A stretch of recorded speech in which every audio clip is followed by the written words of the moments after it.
يكاد زيتها يضيء ولو لم تمسسه نار نور على نور يهدي الله لنوره من يشاء ويضرب الله الأمثال للناس والله بكل شيء عليم في بيوت أذن الله أن ترفع ويذكر فيها اسمه يسبح له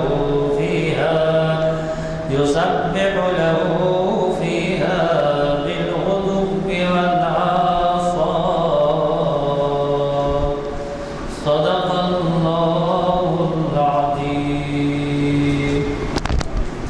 گن فاؤنڈری کے کانفرنس ہال میں ہم جمع ہیں اور یہ نشست ہے تاریخ اسلام کی 735ویں نشست اور آج کا عنوان ہے قرآنی خطاطی خلافت عباسیہ میں. آج 7 مئی 2016 فرما ہے. جیسے کہ آپ واقف ہیں ہم ہمیشہ عنوان خطیب پر چھوڑ دیتے ہیں، ہم جو مخاطب کرتے ہیں ان پر چھوڑ دیتے ہیں، اور انہوں نے آج ایک ایسا اہم عنوان تجویز کیا ہے جس سے آپ کو ہم کو تقریباً روزانہ سابقہ پڑتا ہے، یعنی قرآنی خطاطی. آپ جب کبھی بھی کسی مسجد میں بیٹھتے ہیں، کسی جگہ جاتے ہیں، کوئی حاصل کرتے ہیں، قرآن مجید تحفے میں لیتے ہیں، تو آپ دیکھیں گے خطاطی میں بہت سے سٹائل ہوتے ہیں، بہت سے طور طریق ہوتے ہیں. تو آپ نے اپنے عنوان کو محدود کیا ہے خلافت عباسیہ. ظاہر ہے کہ وہ آپ کو جب مخرج صاحب بتائیں گے تفصیل، تو جب آپ کو پتہ چلے گا کہ کتنی خطاطی کی شکلیں ہیں جس میں قرآن مجید محفوظ ہے، اور دنیا تمام میں یعنی یہ جو بھی تحریر ہے ظاہر ہے کہ عربی تحریر ہے، اور یہ نہیں کہ اس کے جب ٹرانسلیشن ہوئے، جب ترجمے ہوئے تو انگریزی میں بھی ہوئے، چینی میں بھی ہوئے، جاپانی میں بھی ہوئے. غرض دنیا کی شاید ہی کوئی ایسی زبان ہو بڑی زبانوں میں جس میں قرآن کا ترجمہ موجود نہ ہو. تو اللہ تعالیٰ کا شکر ہے کہ اس نے آج آپ کو ہم کو ایسی محفل میں شرکت کا موقع دیا ہے جس سے ہم یہ استفادہ کریں گے کہ تاریخ میں خلافت عباسیہ میں کس طرح قرآنی خطاطی وہ تھی. تو شاید میں سمجھتا ہوں ہمارے مخرج صاحب جو اپنے ساتھ نمونے وغیرہ بھی لاتے ہیں اور اکثر ہمیں مخاطب کرتے وقت دکھلاتے ہیں، شاید وہ بھی آپ کو پیش کریں گے، وہ بھی پیش نظر رہیں گے. اور آپ کا زیادہ وقت لیے بغیر پہلے ہی ہم کو بارش کی وارننگ مل چکی ہے جب داخل ہو رہے ہیں، جب بھی بارش کا آغاز ہوا ہے، تو لہٰذا وہ ان کے خطاب سے آپ استفادہ کریں گے. میں آپ سے گزارش کرتا ہوں کہ شہنشین پر تشریف لائیں اور ہمیں استفادے کا موقع دیں. الحمدللہ علی الذات عظیم الصفات سمیع السمات کبیر الشان جلیل القدر رفیع الذکر مطاع الامر جلیل البرہان وسیع العلم عزیز الحلم کثیر الغفران جمیل الثناء جزیل عطاء مجیب الدعاء علیم الاحسان وسیع العلم عزیز الحلم کثیر الغفران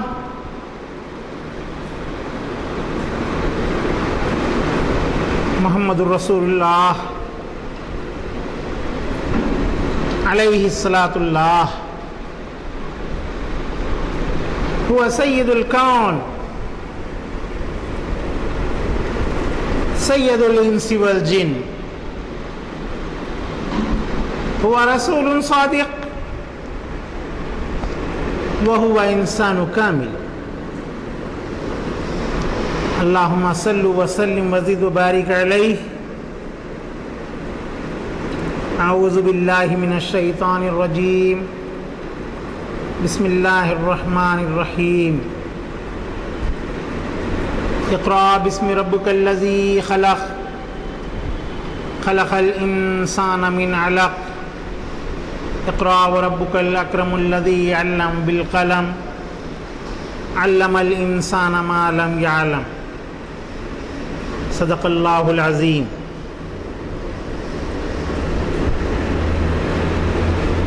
نگران جلسہ علی جناب غلام یزدانی صاحب سینئر ایڈوکیٹ ہائی کورٹ، معزز سامعین اکرام،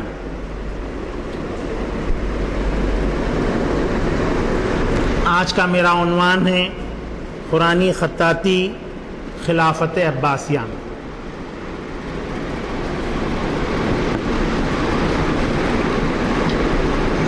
گزشتہ 2 ہفتوں سے میں نے اسی خطاطی کے عنوان سے ہی آپ سے گفتگو کی ہے. پہلے لیکچر میں اس سیریز کے میں نے خطاطی حضرت آدم کے عہد سے حضرت اسماعیل علیہ السلام کے عہد تک کا احاطہ کیا تھا. حالانکہ عنوان تو اس وقت میں قرآنی خطاطی عہد آدم سے موجودہ دور تک دے دیا تھا، لیکن بات جب چلی تو اور تفصیل در تفصیل جاتے ہم چلے گئے. دوسرا عنوان البتہ ہم نے خطاطی عہد حضرت اسماعیل علیہ السلام سے عہد جو ہے رسالت تک کی بات کی تھی، لیکن اس عنوان میں جو ہے ہم آگے بڑھ گئے آپ کے خلافت بنو امیہ تک. اور آج انشاءاللہ تعالی عہد عباسی اور پھر اس کے بعد کے عہد تک جو ہے ہم کور کرنے کی کوشش کریں گے جتنی بھی بات ہو سکی. حضرات، اللہ رب العزت کلام مجید میں ارشاد فرماتے ہیں وَعَلَّمَ آدَمَ الْأَسْمَاءَ كُلَّهَا، اور ہم نے آدم کو تمام علوم اور اسماء سکھا دیے تھے. تو اس طرح قرآنی حوالے سے لکھنے پڑھنے کا سلسلہ عہد آدم سے ہی شروع ہوا ہے، جبکہ دنیا کی تاریخ کچھ اور ہی کہتی ہے کہ انسان بات کرنا نہیں جانتا تھا، لکھنا پڑھنا نہیں جانتا تھا. اس بارے میں اس سے قبل بھی وضاحت کر چکا ہوں کہ عہد آدم علیہ السلام میں عہد نوح میں جب طوفان نوح میں تمام دنیا تلف ہو گئی، تباہ برباد ہو گئی تمام چیزیں، اور دنیا نئے سرے سے جنم لی، تو اس وقت جو ہے پھر خطاطی بھی اپنے نئے سرے سے اس کا خطاطی کا آغاز ہوا. چنانچہ حضرت ادریس علیہ السلام کے دور میں عربی خطاطی رائج رہی، اور حضرت ادریس علیہ السلام کے دور میں خطاطی کی جو نہج تھی، جو طریقہ کار تھا تحریر کرنے کا، وہ طرز جو کہلاتا تھا خط معقلی کہلاتا. خط معقلی اور خط کوفی، یہ دونوں خطوط کو لے کر ابن مخلا نے جدید خطوط وضع کی جو آج بھی رائج. تو میں تھوڑا سا پیچھے سے جاتے ہوئے پھر آپ کو اس کنٹینویشن کو اس سلسلے کے لے لیتا ہوں، کیونکہ کچھ اصحاب اس میں جو ہے سابقہ کے لیکچرز میں موجود نہیں تھے، وہ آج یہاں پر موجود ہیں. یزدانی صاحب بھی بیرونی دورے پر تھے، ایک خطاب میں وہ بھی موجود نہیں تھے. تو حضرت ادریس علیہ السلام نے جو خط استعمال کیا، جس خط میں تحریر کیا، وہ خط کہلاتا ہے خط معقلی، اور یہ عربی زبان کا ہی خط تھا. حضرت سلیمان علیہ السلام کے دور میں بھی آپ کے عربی خطاطی رائج رہی، عربی زبان رائج رہی، لیکن اس کا رسم الخط یہ نہیں تھا. سمجھے؟ خط سبائی تھا اس دور، خط سبائی میں تحریر کیا جاتا تھا. چنانچہ سورہ نمل کی آیت، بسم اللہ الرحمن الرحیم، سورہ نمل کی ہی آیت ہے، وہ عہد پیغمبر سلیمان میں جو لکھا جاتا تھا وہ خط سبائی میں تھا. میں اس وقت لیکچر میں جو ہے اپنے اس کی فوٹو کاپیز بھی جو ہے یہاں پر فراہم کیا تھا. آپ جو لوگ موجود تھے انہوں نے اس کو ملاحظہ کیا. پھر حضرت شعیب علیہ السلام کے دور میں یہ خط ہوتے ہوئے مزید اور ڈیولپ ہوا، اور اس کے حروف تہجی اس دور میں جو تھے وہ اس کی ترتیب موجودہ الف با تا سا کی نہیں تھی، بلکہ اس وقت جو اس کی حروف تہجی کی جو تشکیل تھی، ترتیب تھی، وہ ابجد والی تھی، الف با جیم دال. پھر اس کے بعد ہوا کرتا تھا حوض، ہے واو زے، ہتی ہے تو یہ، کلیمن، صافس، خرشت، اس طرح سے. اور پھر حضرت اسماعیل کے دور میں، حضرت اسماعیل کے پوتے نیابت کے دور میں یا نیابوت کے دور میں اور بھی الفاظ کا اضافہ ہوا، اور جو حرف تہجی کا اضافہ ہوا، جو سے ضاد اور غین،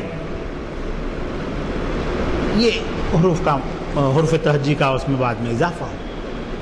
تو اس طرح عربی زبان رفتہ رفتہ اور بھی نئے الفاظ کے ملنے کے بعد جو ہے اور ڈیولپ اور نئے حروف تہجی کا اس میں اضافہ ہوا. 22 تھے، 22 سے پھر 26 ہو گئے. سمجھے؟ اس طرح مختلف اس بارے میں روایات ہیں. کچھ لوگ کہتے ہیں کہ یہ مرارہ بن مرہ اور اسلم بن جدرہ کی اولاد کے نام تھے. ابجد، حوض، ہتی، کلیمن، صافت، خرشت، اس کی اولاد کے نام بھی بتاتے ہیں. بہرحال کچھ بھی ہو، یہ ترتیب عہد خلافت عباسیہ تک جاری رہی، ابجد حوض والی. رسالت مآب صلی اللہ علیہ وسلم کے دور میں بھی عربی حروف کی ترتیب یہی رہی، اور اس میں مزید ڈیولپمنٹس عہد خلافت بنو امیہ میں آئے. بنو امیہ کے دور میں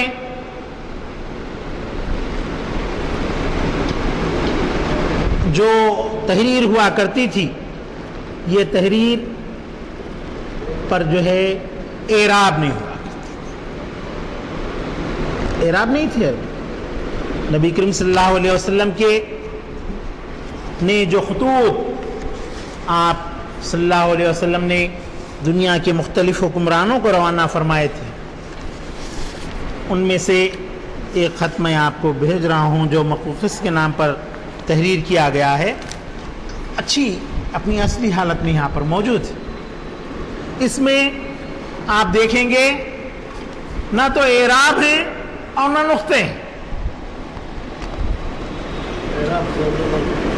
زیر زبر پیش کو اعراب کہتے ہیں، تشدید، تنوین وغیرہ یہ اعراب کی تعریف میں اور نقطے بھی اس میں نہیں ہیں. رسالت مآب کی مہر بھی اس کے اوپر پڑی ہوئی ہے اور مہر ثبت کی ہوئی ہے، اور یہ مہر مبارک جو ہے یہاں پر پڑھی جا سکتی ہے. دوسرے خطوط کے اندر مہر رسالت جو ہے پڑھنے کے قابل نہیں ہے، یعنی ہم پڑھ نہیں سکتے ہیں، وہ مہر پر پورے طور پر پڑھی ہوئی نہیں ہے. اس کے اندر کلیئر ہے مہر، سمجھے. اور یہ خطوط استنبول میں ترکی کا جو دارالخلافہ تھا، اب تو غالباً انخرا ہو گیا ہے اس دارالخلافہ، پہلے استنبول ہوا کرتا تھا. استنبول میں عثمانی خلفاء کا جو پیلس تھا، توپ خافی جو کہلاتا ہے، توپ خافی پیلس، اس پیلس کے اندر موجود ہے. رسالت مآب کے 6 خطوط وہاں پر موجود ہے. دوسرا ہے اور ایک خط جو عمان کے جعفر کے نام پر لکھا ہوا تھا، وہ بھی خط اس کے اندر موجود ہے. میں جو 2 خطوط دیا ہوں اس میں ایک جانب اصل خط موجود ہے، دوسرا خط خراب ہو گیا تھا، کسی نے اس کو اپنا قلم چلاتے ہوئے جو ہے اس کو لکھ دیا، سمجھے. وہی خطوط کی غالباً نقول ہیں میرے پاس. میں پورے خطوط نہیں لا سکا، پہلی چکر میں لایا تھا. دراصل میں یہ تصور کیا کہ جو ہے اس کے اندر موجود ہوں گا. اس میں وہی خطوط ہیں، وہی 2 خطوط ہیں جو اس کے اندر آئے تھے، سمجھیے.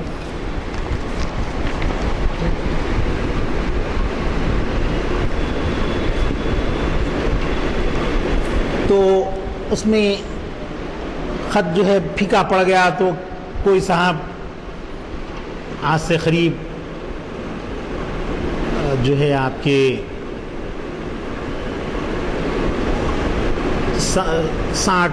50 تا 60 سال پہلے انہوں نے اپنے قلم سے اس کو جو ہے تحریر کر دیا.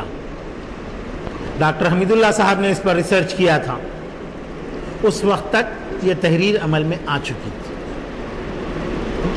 تو وہ خط بگڑ گیا.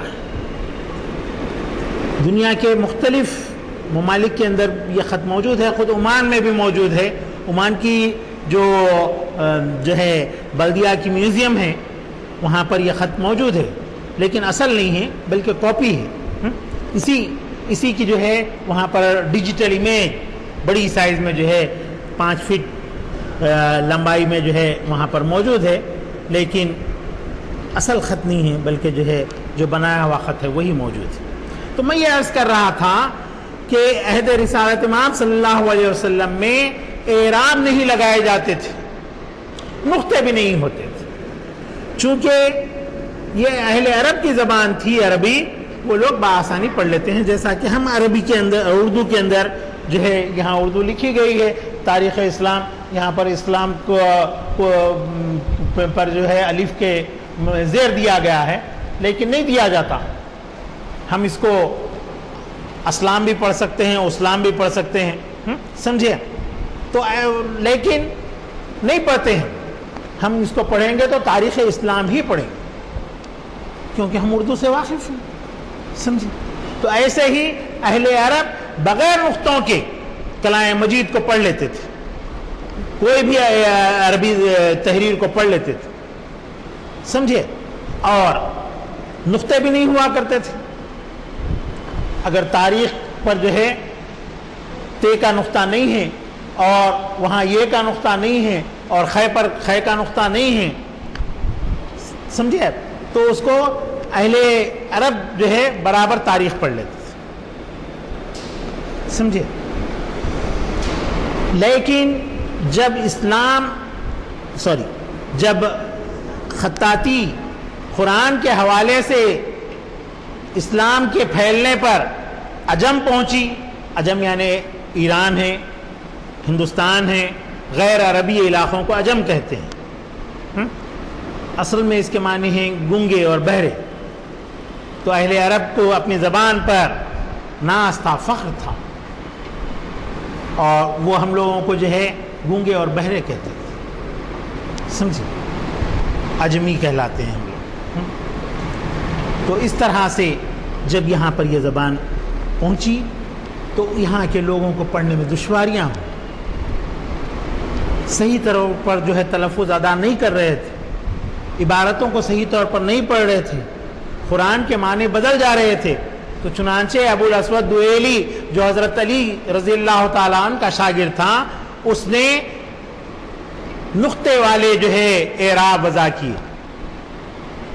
تو کالے رنگ کے جو نقطے لگائے جاتے تھے زبر، زیر اور پیش کے لیے. زیر کے لیے نیچے نقطہ ہوتا تھا، زبر کے لیے اوپر ہوتا تھا، اور پیش کے لیے درمیان میں لگایا جاتا تھا. اس کے بعد یہ سلسلہ آگے بڑھتا رہا، لیکن پھر اس کے بعد بھی لوگوں کو پڑھنے میں اس میں بڑی دشواریاں ہونے لگی. تو چنانچہ نقطے وضع ہوئے اعراب عبارت کی تشخیص کے لیے، حروف تہجی کی تشخیص کے لیے. تو وہ نقطے جب لگائے جانے لگے تو پھر یہ اعراب والے نقطوں کو بجائے سیاہ کے جو ہے خرمزی اور سرخ رنگ کے کر دیا گیا. اور پھر یہ سلسلہ خلافت بنو امیہ میں ولید بن عبد الملک کے دور میں حجاج بن یوسف نے خلیل احمد نحوی کے ذریعے جو ہے آپ کے زبر، زیر، پیش، تشدید، تنوین وغیرہ جو ہے وضع کی، اور جب سے یہ اعراب وہاں پر لگائے جائیں، اور حروف کے نقطے تو پہلے ہی وضع ہو چکے تھے. تو اس طرح عربی زبان کے پڑھنے میں جو ہے لوگوں کو سہولتیں. تو اب ہم آتے ہیں آپ کے عباسی دور میں. خلافت عباسیہ میں جو ہے جو خط رائج تھا وہ خط جو ہے آپ کے کوفی تھا، خط کوفی کہلاتا تھا. اور یہ خط دراصل عہد رسالت مآب کے بعد عہد خلافت راشدہ میں ہیری، ہمیری اور انباری کے نام سے جانا جاتا تھا. اس وقت تک آپ کے کوفہ نہیں قائم ہوا تھا، بلکہ چھوٹے چھوٹے دیہات تھے. ایک دیہات کہلاتا تھا ہیرا کے نام سے جانا جاتا تھا، دوسرا ہمیر کے نام سے جانا جاتا تھا، تیسرا انبار کے نام سے جانا جاتا تھا. تو وہاں پر جو خطوط چلتے تھے وہ خط اس علاقے کے نام سے جانے جاتے تھے. جیسا آپ حیدرآباد کے رہنے والے ہیں حیدرآبادی کہلاتے ہیں، کوئی بھٹکل کا رہنے والا ہے بھٹکلی کہلاتا ہے، دہلی کا رہنے والا دہلوی کہلاتا ہے. تو ایسے ہی وہاں پر جو خط رائج تھے وہ خط ہیرا میں جو تھا وہ ہیری کہلاتا تھا، ہمیر میں جو تھا وہ ہمیری کہلاتا تھا، انبار میں جو خط رائج تھا وہ خط جو ہے انباری کہلاتا تھا. تو یہ خطوط اپنے مقام کے ناموں سے ہی موسوم رہا. اور یہ علاقے جو ہے بالکل پاس پاس ہی تھے. سن 17 ہجری میں شہر کوفہ بسایا گیا، آباد. اور یہ شہر مختصر سے عرصے میں ہی جو ہے علم و ادب کا مرکز بن گیا. تو اب یہ جو چھوٹے چھوٹے دیہات تھے وہ جا کر ایک ٹاؤن کی شکل اختیار کی، اور یہ خط جو ہے آپ کے کوفی کہلانے لگا. اس وقت تو کوفی نہیں کہلایا، تقریباً 2 صدی بعد ابن ندیم نے اپنی کتاب الفہرست کے اندر اس خط کو جو ہے خط کوفی کا نام دیا پہلی مرتبہ.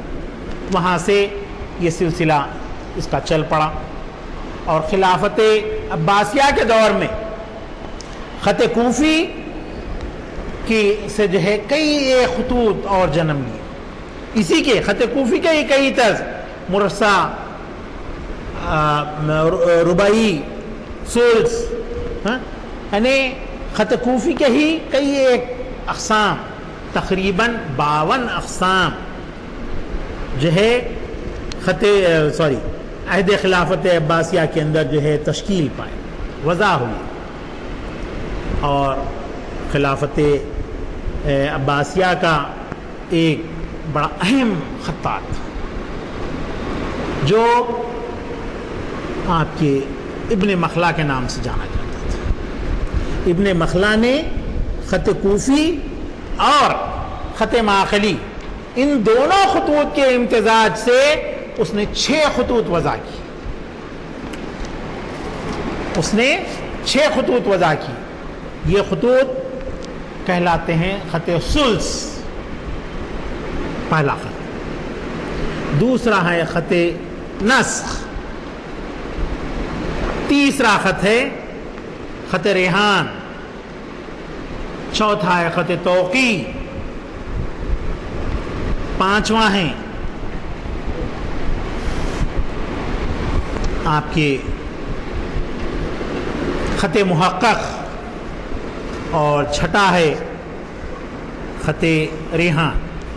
اس طرح یہ 6 خطوط وضع ہوئے. اور ان 6 خطوط کے اندر مزید ڈیولپمنٹ آتے گیا.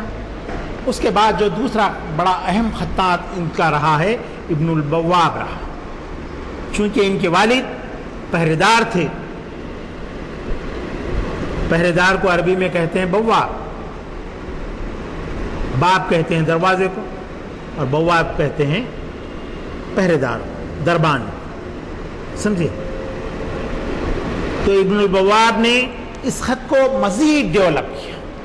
ان 6 خطوط کے اندر اور بھی آرائش کی اور اس کی تزئین کرتے رہے. اس کے بعد یہ خط اور ترقی کرتے رہے.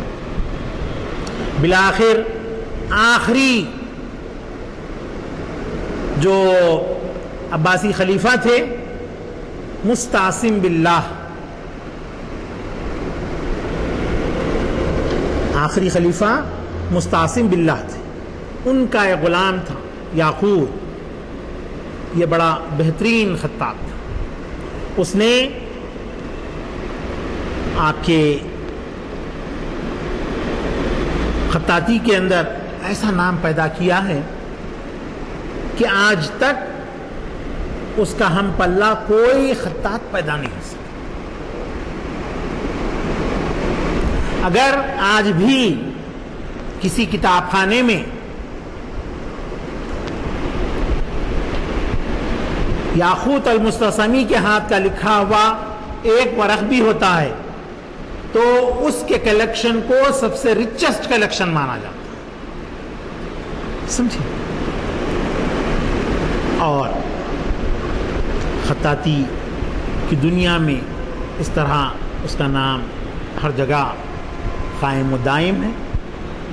اور بادشاہ نے اپنا نام اس غلام کو دے دیا تھا. تو اس وجہ سے یاقوت المستعصمی کے نام سے دنیا بھر میں مشہور رہا.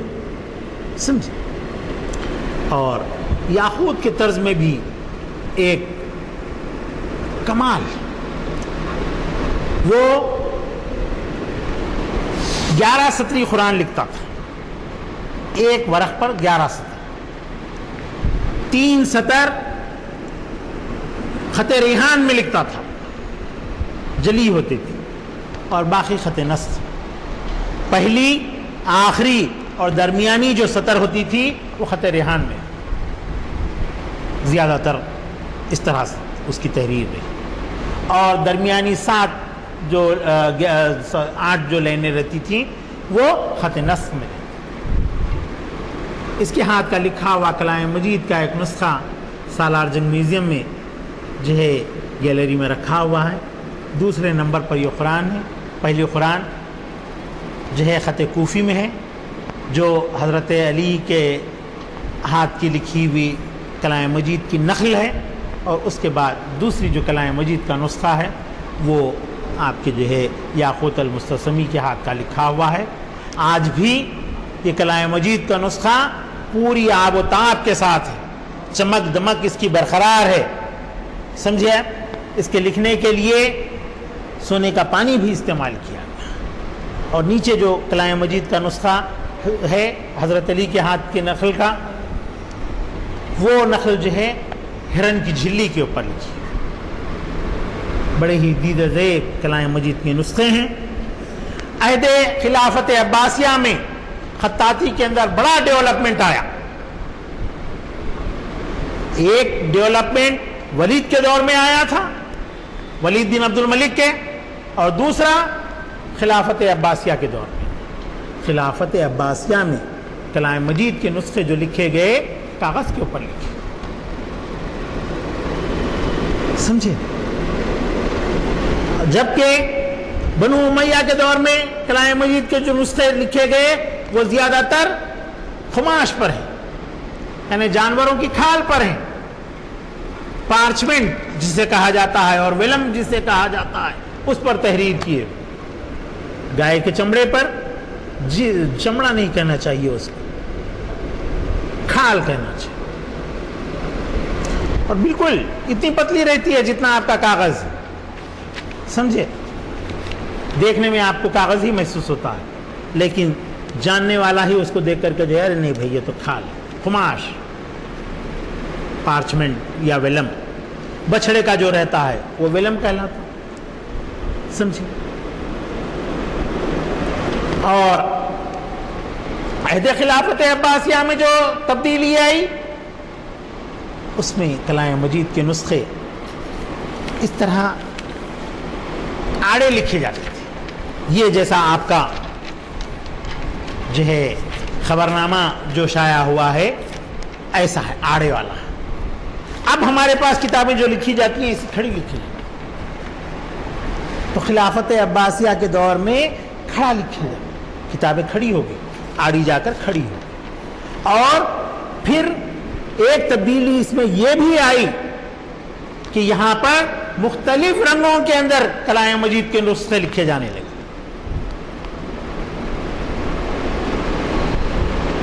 اور یہ جو رنگ بنائے جاتے تھے یہ آج کی طرح سنتھیٹک کلرز نہیں تھے، سمجھے؟ سنتھیٹک رنگ نہیں استعمال کیے گئے بلکہ معدنی کلر رنگ استعمال کیے گئے، زمین سے نکلنے والے پتھر وغیرہ جو ہوتے ہیں ان سے بنائے جانے والے رنگ استعمال کیے، اس کے سامنے سونے کی کوئی اہمیت نہیں، سمجھے؟ ہرے رنگ کے لیے زمرد استعمال کیا جاتا تھا، ایمرالڈ جس کو کہتے ہیں، سمجھے؟ سرخ رنگ کے لیے شنجرف استعمال کیا جاتا ہے۔ آج بھی لوگوں کی انگوٹھیوں کے اندر یا کان کے بالوں کے اندر شاہی خاندانوں میں زمرد استعمال کیا جاتا ہے، زمرد پہنتے ہیں۔ نظام جیولری کے اندر آپ دیکھے ہوں گے جب سالار جنگ میوزیم میں وہ جیولری آئی تھی، سن 2000 میں آئی تھی، اور پھر اس کے بعد دوبارہ جو ہے سن 2006 میں آئی تھی۔ زمرد بالوں کے اندر، انگوٹھیوں کے اندر، انگشتریوں کے اندر لگے ہوئے تھے، بازوبند میں لگے ہوئے تھے، تو اسے پیس کر کے جو ہے روشنائی بنائی اور اس کے ذریعے سے کتابت انجام دی۔ سفید رنگ کے لیے مروارید یعنی پرل، موتی، سانچے موتی، صدف۔ موتی کیسے بنتا ہے معلوم ہے آپ کو؟ سیپ رہتی، ابھی بارش ہوئی، پہلی بارش کا جو خطرہ ہے اس وقت یہ کیڑا رہتا ہے، اوپر آ جاتا ہے، کھلتا ہے، وہ بوند اس میں جو گری بند ہو گئی، تہ میں چلے گیا، در یتیم بھی کہتے ہیں اسے، بس وہی ایک موتی اس کے اندر پیدا ہو۔ یہ بازار میں جو مل رہے ہیں یہ تو کلچر، کلٹیویٹ کیے گئے ہیں، سمجھے؟ کیڑا پیدا کر کے اس میں پیدا کیے جا رہے ہیں، اور اس میں دھوکے دہی کے بھی رہتے ہیں، سمجھے؟ بڑی بڑی دکانوں میں جو ملتے ہیں وہ اصلی موتی ہوتے ہیں، سمجھے؟ اور وہ موتی کو گھس کر، پیس کر، برادہ بنا کر سفید رنگ بنایا جاتا۔ سیکنڈ کوالٹی کا جو رنگ بنتا تھا سفید، وہ آپ کے جو ہے سیپ سے تیار کیا جاتا تھا، مدر آف پرلز۔ اور تیسری قسم کا جو کیا جاتا تھا وائٹ لیڈ سے کیا جاتا تھا۔ اب آج تو جو ہے سنتھیٹک کلرز استعمال کیے جا رہے ہیں۔ تو خلافت عباسیہ کے دور میں خطاطی کے اندر کئی ایک ڈیولپمنٹس آئے، لکھنے کے لیے ایسے رنگ استعمال کیے جانے لگے جو معدنی پتھروں معدنیات سے تیار کیے جاتے تھے. سونا ان کے سامنے کوئی اہمیت نہیں رکھتا. سمجھے؟ زبرجد بلو رنگ کے لیے یعنی لیپس لازولی جس کو انگریزی میں کہتے ہیں ہم اس کو, اور یہ روشنائی بنانے کے لیے ایک دن پیس لیے تو نہیں ہوتا. خود سونے کی روشنائی بنانے کے لیے آپ کو 1 مہینہ پیسنا پڑتا. اس کو تو مہینوں لگ جاتے ہیں. سمجھے؟ تب کہیں جا کر یہ روشنائی بنتی ہے. پھر اس میں بائنڈنگ میڈیا بھی مناسب طور پر ملانا پڑتا ہے. آپ معمولی گوند یا گلو اگر آپ ملا کر کے تحریر کریں گے تو وہ جلدی چھوڑ بھی دیتا. گم عرب استعمال کرنا پڑے گا. آپ سوٹیبل بائنڈنگ میڈیا اس کے لیے ضروری ہے, ورنہ پاؤڈر بن کر کے نکل جائے گا. تو اس طرح عہد خلافت عباسیہ میں لکھنے کے اندر جہاں خط کے اندر جو ہے ڈیولپمنٹ آیا, وہیں بیسک سبسٹینس جو چمڑا تھا, کپڑا تھا, اس کی جگہ کاغذ میں بھی, اور رنگوں کے اندر, روشنائیوں کے اندر بھی جو ہے کئی ایک ڈیولپمنٹس آئے. اور اس کے بعد فن خطاطی آگے بڑھتی رہی. اور جی نہیں, ابھی اتنی باریک نظر نہیں آ رہا, تھوڑا ڈیولپمنٹ آیا ہے, قریب جو ہے ایک 80% دیکھ سک رہا ہوں. جی تو اس میں اور مزید ڈیولپمنٹ خطاطی کے اندر بھی آتے رہا. چنانچہ جب قرآن کے حوالے سے خطاطی ایران میں پہنچی تو اہل ایران نے خطاطی میں اپنے امتزاج سے, اپنے خط کے امتزاج سے چند نئے خطوط وضع کیے. حسن بن حسین فارسی نے ایک خط وضع کیا جو خط تعلیق کہلاتا ہے. یہ خط چونکہ ہینگ کیا ہوا نظر آتا ہے, جیسا ہم کپڑے لٹکا دیتے ہیں تو لٹکے ہوئے کپڑے دکھتے ہیں, تو ایسے ہی یہ اس میں حروف ٹنگے ہوئے نظر آتے تھے. اس وجہ سے اس کا نام تعلیق دیا گیا, خط تعلیق. اور پھر اس کے بعد اور دوسرے 2 خطوط اور وضع ہوئے وہاں پر, جس میں شکستہ ہے. ہرات کے حاکم مرتضیٰ قلی شاملو نے یہ خط وضع کیا جو خط شکستہ کہلاتا ہے. ہم لوگ جو لکھتے ہیں عام طور پر زٹے مارتے ہوئے لکھنا جس کو کہتے ہیں, وہ خط شکستہ ہے. سمجھے؟ مرتضیٰ قلی شاملو کا جو ہے ایک میر منشی تھا جس کا نام تھا مرزا شفیعی. مرزا شفیعی نے بھی ایک خط وضع کیا. یہ خط ہے خط شفیع. یہ شکستہ کی طرح ہی رہتا ہے لیکن یہ مہذب خط ہے, شفاف ہے, صاف ستھرا ہے اور خوبصورت بھی. سمجھے؟ اور یہ خط جو ہے آپ کے وہاں سے ہندوستان بھی پہنچا, اور یہاں پر بھی کئی ایک نسخے خط شفیع میں تحریر کیے ہوئے موجود. میر علی ہروی یہ بھی ایک ایرانی خطاط تھا. اس نے کیا کیا,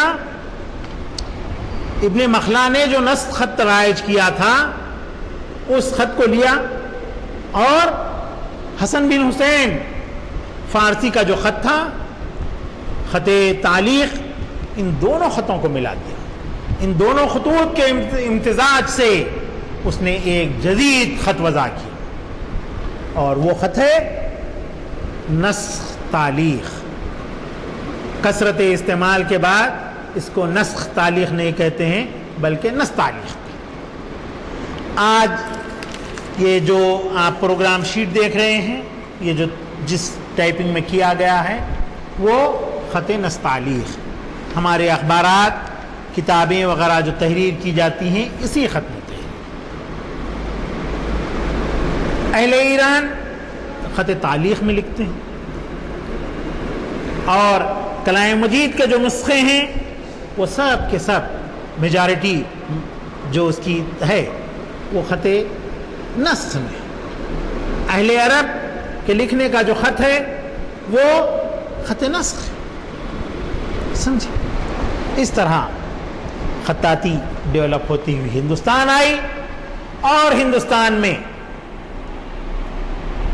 اہل ہند نے بھی اس میں کئی ایک ڈیولپمنٹس لائے.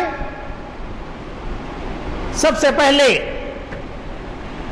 مغل حکمران شہنشاہ بابر نے بھی ایک خط وضع کیا، لیکن یہ خط اس کی زندگی میں ہی ختم ہو گیا، اس کے ساتھ ہی ختم ہو گیا.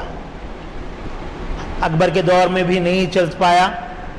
اس نے جو خط وضع کیا تھا وہ خط بابری کے نام سے جاری رہا. چند ایک نسخے ہم کو اس کے دیکھنے کے لیے ملتے ہیں. رضا لائبریری رامپور میں ایک نسخہ اس کے ہاتھ کا تحریر کیا ہوا ملتا ہے.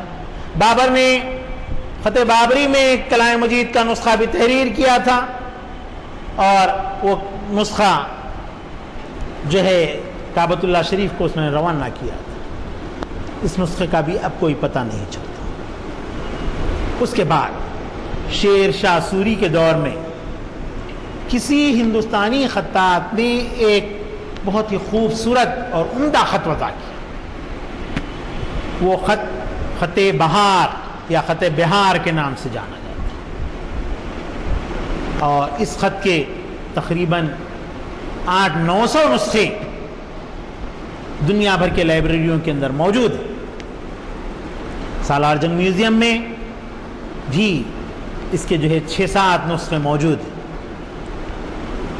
یہ خط بہار گولائی لیا ہوا خط ہوتا ہے اور اس خط کے اندر بلو اور زعفرانی رنگ اور سیاہ رنگ اس میں استعمال کیا جاتا ہے. چومحلہ پیلس میں بھی اس خط کا ایک نسخہ موجود ہے.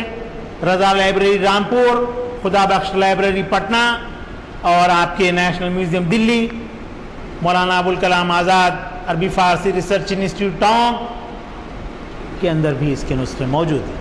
انڈیا آفس لائبریری، چیسٹی بیٹی لائبریری اور ہمارے آغا خان کے کلیکشن جنیوا میں جو رکھا ہوا کلیکشن ہے ان کا، اس کے اندر بھی اس کے نسخے موجود ہیں. تو اس طرح فن خطاطی ترقی کرتے رہا اور اس کے میں کئی ایک ڈیولپمنٹس آتے رہے. تو پھر بھی بات خطاطی کی مکمل نہیں ہو پا رہی ہے. انشاءاللہ آئندہ کسی موقع پر خطاطی ہندوستان میں، قرآنی خطاطی ہندوستان میں کے زیر عنوان آپ کو اپنی بات سناؤں گا. تو میری اپنی بات کو یہیں پر ختم کرتا ہوں.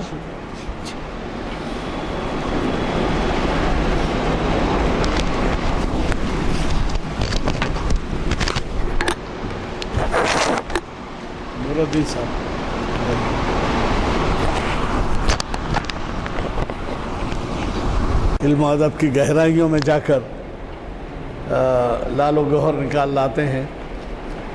اب آپ کو اندازہ ہوا ہوگا کہ ایسے خطاب کے لیے کتنے مطالعے کی ضرورت ہوگی، کتنی واقفیت. ہمارے آج کے مقرر صاحب نے کئی اسلامی ممالک کے میوزیمز دیکھے ہیں اور ان میوزیمز کے دیکھنے کی وجہ سے ان کے مطالعے کا ایک پریکٹیکل سائڈ، عملی تجربہ ہوا ان کو، اور آپ نے ان کا بہت ہی فاضل خطاب سماعت فرمایا. یہ بات کہ اگلے ہفتے کا پروگرام کے محافل کے اعلامیے آپ کو مل چکے ہیں. 9 مئی کو یعنی پیر کے دن کل پرسوں بعد اثر اسی مقام پر ایک نامور مفتی محمد عرفان قاسمی صاحب معاشرتی حقوق و فرائض کے شرعی احکام کے عنوان سے ہمیں مخاطب کریں گے۔ یہ بہت ہی اہم عنوان ہے کیونکہ مسلم معاشرے میں حقوق کی جو خلاف ورزیاں ہو رہی ہیں دن رات، وہ بھی آپ دیکھتے ہیں، قتل و غارت گری تک پہنچ جاتی ہے بات خلاف ورزیوں کی۔ کسی دن کا بھی اخبار اٹھا کے دیکھیے، چوری، ڈاکے، زنا، قتل، گینگز کے کاروبار، گلے سے ہار اڑانے کے کئی قسم کے ایسے جرائم ہیں۔ اس میں افسوس کہ ہمارے نوجوانوں کے نام اخباروں میں نظر آتے ہیں۔ تو ایسے معاشری حقوق و فرائض کے شرعی احکام کے پس منظر میں، ایسے عنوان کے پس منظر میں آپ کو بہت ہی معلوماتی لیکچر ایک فاضل مقرر جو ہمارے پاس اس سے پہلے بھی خطاب کر چکے ہیں، مفتی محمد عرفان قاسمی صاحب، شریعت انفارمیشن سروس کی 628ویں نشست کو مخاطب کریں گے پیر کے دن اسی مقام پر بعد اثر۔ اور اس کے بعد دیکھیے چہارشنبے کے دن حزب معمول اقبال شناسی کی 853ویں نشست ہے، اور اس میں کلام اقبال میں شخصیات کا تذکرہ ہمارے بہت بڑے اسکالر ڈاکٹر عقیل ہاشمی مخاطب کر رہے ہیں۔ شخصیات کے بارے میں تو آپ جانتے ہیں کہ اقبال کے کلام میں کئی حتیٰ کہ خلفائے راشدین اور یہ سرکار دو عالم اور صحیح اسلام کے اہم بزرگ شخصیتیں، ان کا تو تذکرہ ہے، لیکن اس کے ساتھ شخصیات کے تذکرے میں گرو نانک کا تذکرہ ہے، اور اسی طریقے سے لینن کمیونسٹ پارٹی کا جو تھا اس کا تذکرہ ہے۔ اب آپ دیکھیے کہ اقبال کس طرح سے اس کو ڈیل کرتے ہیں کہ ایسے لوگوں کے بارے میں بھی وہ بتاتے ہیں۔ تو بہرحال میری رام کا تذکرہ ہے، رام کا تذکرہ ہے، جس کے اوپر کہ آج اتنا بڑا قضیہ، اتنی بڑی شدت سے اختلافات ہمارے درمیان آئے ہیں لوگوں سے، رام کا تذکرہ بھی ان کے کلام ہے۔ تو ضرور آپ اس میں شرکت فرمائیں اور اس سے استفادہ فرمائیں۔ یہی بعد نماز عصر 5 15 11 مئی کو چہارشنبے کے دن یہاں پر جمع ہوں۔ اور ایک اطلاع آپ کے لیے خبر اس کہ دعا فرمائیں۔ میں آپ بھی واقف ہوں گے، اس سے ہمیں اس بات کی اطلاع ہے کہ آج کے مقرر صاحب کی والدہ محترمہ 90 سال سے زائد کی عمر میں رحلت کر گئی۔ 3 دن ہوئے، چوتھا دن ہے، چہارشنبے کا دن تھا، جمعرات کے دن تدفین ہوئی۔ ہمیں خوشی ہے کہ انہوں نے ایسی نشانی چھوڑی ہے اور ایسے قابل شخصیت کو ہمارے درمیان چھوڑا کہ ہم ان سے استفادہ کر رہے ہیں۔ مجھے یقین ہے کہ اللہ تعالیٰ ان کو ان کی خبر کو اپنے نور سے بھر دے گا، اور ان کی نیکیاں ہی جو ہے ان کو جنت میں لے جائیں گی۔ پھر بھی ہمارا طور طریق ہے کہ کچھ دعا کے لیے ہم ہاتھ اٹھاتے ہیں، مرحومہ کی مغفرت کے لیے دعا ہوگی۔ میں آج کے ہمارے مقرر صاحب سے گزارش کر رہا ہوں کہ وہ دعا فرمائیں، ہم ان کے دعاؤں میں شریک ہیں۔ اللہ تعالیٰ ان کے پسماندگان کو صبر جمیل عطا فرمائے۔